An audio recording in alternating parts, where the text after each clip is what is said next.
witnesses, but that could not have overcome the kinds of silly arguments that people like McConnell and Capito are hanging their hats on. They're trying to have it both ways. Just so the American public is aware, witnesses in a Senate hearing do not come and stand before the senators and make any statements. It's a deposition, it's videotaped, and that is brought before the Senate. So I know that people are feeling a lot of angst and believe that maybe if we had this, the senators would have done what we wanted. But listen, we didn't need more witnesses. We needed more senators with spines. Impeachment managers Stacey Plaskett and Jamie Raskin defending the decision not to call witnesses at the impeachment trial, even after they won a Senate vote to allow them. Joining us now, House Impeachment Manager, Democratic Congresswoman of Pennsylvania, Madeleine Dean. Congresswoman, it's good to see you again. We should tell our audience you and I had this conversation 24 hours ago over on the Today Show, so I'm going to spread the ball around a little bit here. But I was taken by something you said in our conversation yesterday on Sunday Today when I asked you how it felt to know that President Trump effectively got away with it. And you said he didn't get away with anything. What did you mean by that? Well, the world witnessed what happened on January the 6th, and then they witnessed what happened on Saturday.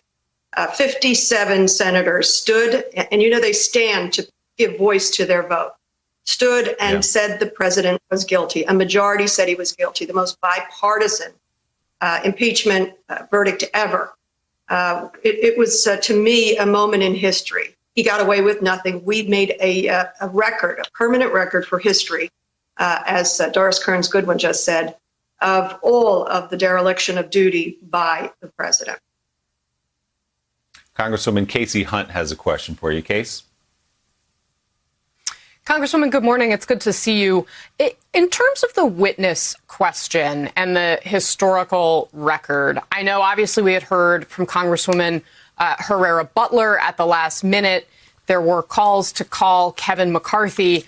And then at the end of the trial, Mitch McConnell raised this question about potential criminal liability. So I'm wondering, from what you know behind the scenes in doing the investigation that you did, who else besides Herrera Butler and McCarthy have knowledge of what the president did or didn't know throughout this siege, who perhaps you would encourage criminal prosecutors to call in a trial? I want to be really clear about something. We didn't need more witnesses. We didn't need more evidence. There's 43 senators who voted to acquit hung their vote on a false technicality that their own Senate had rejected jurisdiction because he was now a former president. We did not need more witnesses. We did not need more evidence. We needed more senators with a conscience. Think of the contrast here. Mitch McConnell stood and voted not guilty. Within minutes, he stood in that same place and said, and I quote, "There is no question that Trump is practically and morally responsible." He said, and I quote, his was a disgraceful dereliction of duty. I would say to Mr. Senator McConnell, whose dereliction of duty? Potentially his own. We needed more senators with a conscience.